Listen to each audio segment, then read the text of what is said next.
Dari, hello. It's the beginning of August 2020, and actually, this is a video about preventative maintenance.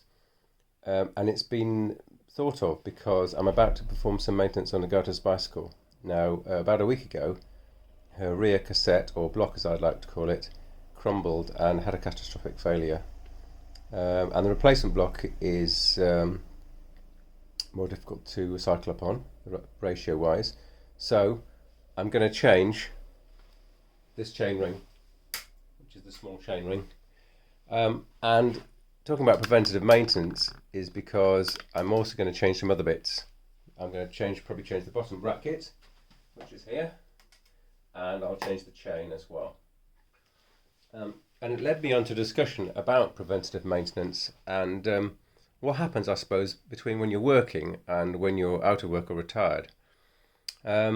And I'm just trying to highlight the thoughts in my mind because I had an auntie who changed her car every year religiously. She had a Volkswagen Polo, so nothing flash. But she said, "Well, I don't want to get into any problems with maintenance of the car. And although Volkswagen's a reliable brand, I prefer to not have any worries. And so I always change my car once a year," and she did.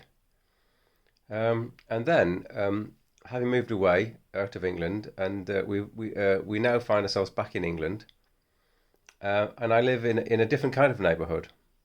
And my neighbour told me the other day, true story. She said, I bought a new Porsche 911 coupe. I had it about 18 months, but it was just terribly unreliable.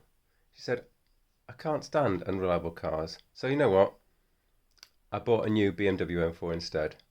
And I thought, yeah, I have moved back to a slightly more affluent part of England than I left, when people's idea of unreliability involves them just switching out a £100,000 car for another because it was slightly unreliable.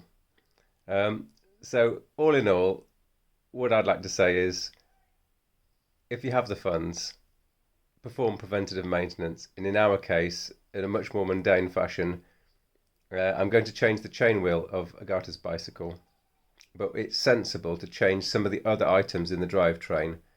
So I shall be changing the chain and probably the bottom bracket. So her train will be now fully refurbished. And again, I'd like to say to everyone, preventative maintenance is a great idea, but it is somewhat dependent upon funding. And I don't think I'll ever be in the position where I can just change the 911 for an M4 just because it wasn't that reliable. Okay, Dari, thanks for listening and watching. Speak to you later.